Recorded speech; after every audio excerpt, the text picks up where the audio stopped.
Rebonjour, Isabelle Arsenault, conseillère d'orientation et psychothérapeute dans le cadre des projets Capitaine de ma vie et présentement pour vous aider en optimisation du potentiel humain. Alors, on est toujours dans la série des 5 axes efficaces pour transformer un problème coûteux en productivité saine et rentable. Les deux sont possibles. Alors aujourd'hui, on est au deuxième axe, le manque de reconnaissance. Bien sûr, on comprend facilement que pour l'inverser, pour en faire une force, il faut intégrer de la reconnaissance. Vous avez probablement déjà vécu des moments dans votre vie.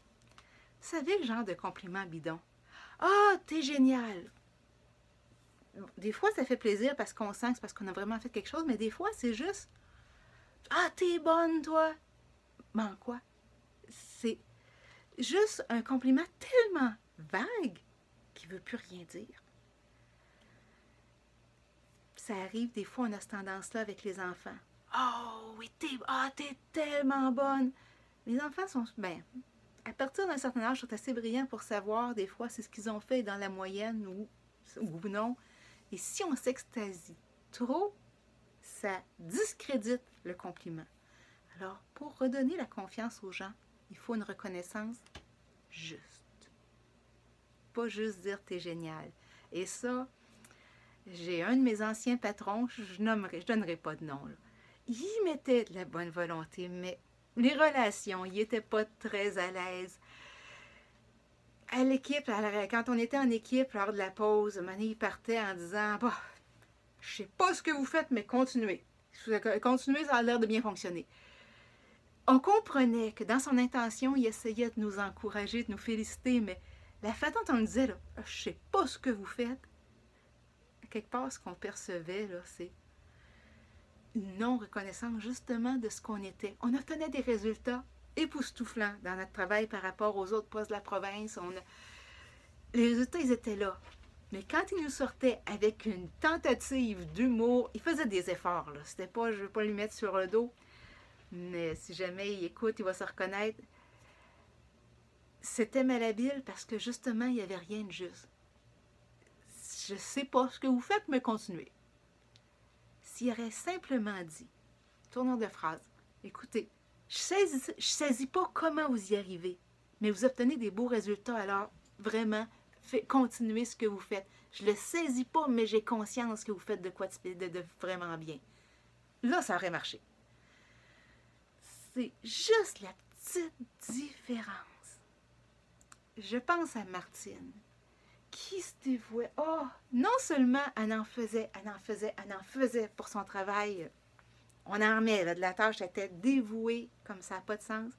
Mais elle portait carrément le souci de ses patrons sur les épaules.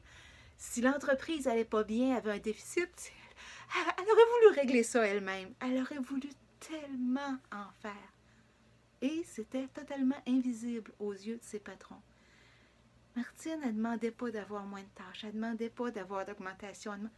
Elle aurait juste voulu un « Merci Martine, c'est précieux ce que tu fais pour nous aider. » Juste ça. Puis sans parler du fait qu'elle portait leurs soucis, ça lui appartenait pas, mais juste quand elle apportait sa pile de documents, « Merci, c'est précieux que tu fasses ta part. » Juste ça.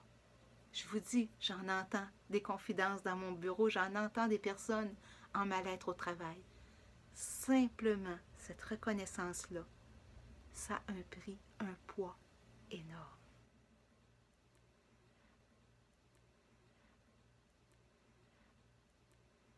Alors, dans votre milieu de travail, dans votre pratique, est-ce qu'il y en a de la reconnaissance? Et est-ce qu'elle reconnaît la réalité?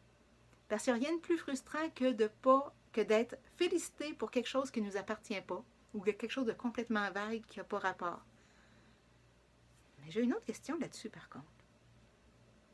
Est-ce que vous êtes capable d'accepter le compliment quand vous le méritez? Oh! On est dans un autre domaine, là. Parfois, les gestionnaires, les patrons le font, le compliment. Ou les époux, les conjointes, les amis, la famille. Êtes-vous capable de l'accepter, de le recevoir? Ça, c'est une autre chose. Donc, quelles sont vos vraies réussites, vos bons coups vos compétences. Est-ce que vous-même, vous les savez?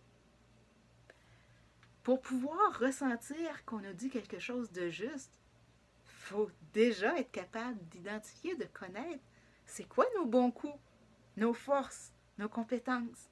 Il faut être capable d'accepter quand on nous les dit. Les connaissez-vous, vos bons coups, vos compétences?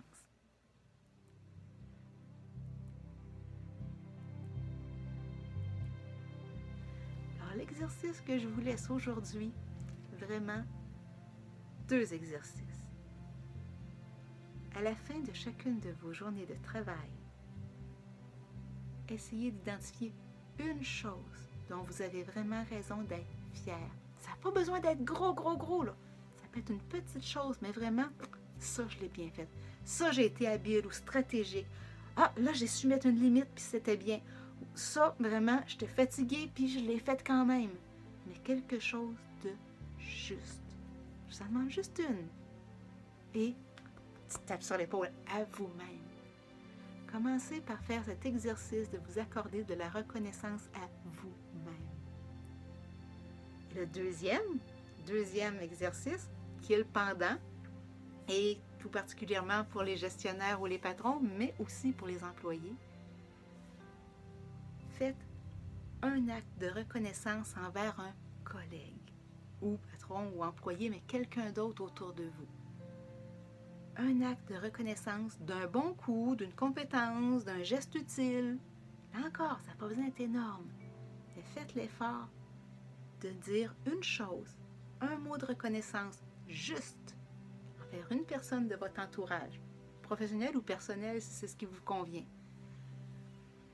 Donc, ça a l'air de rien, mais si vous pratiquez à en recevoir, travaillez à identifier ce qu'il mérite et vous pratiquez à en donner.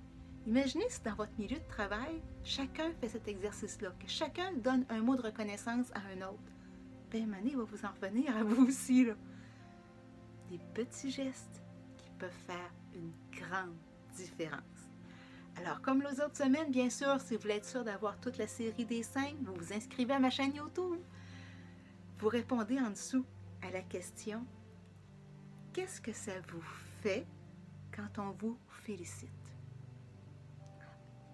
Qu'est-ce que ça vous fait à vous en dedans quand on vous félicite, quand on en a un mot de reconnaissance envers vous?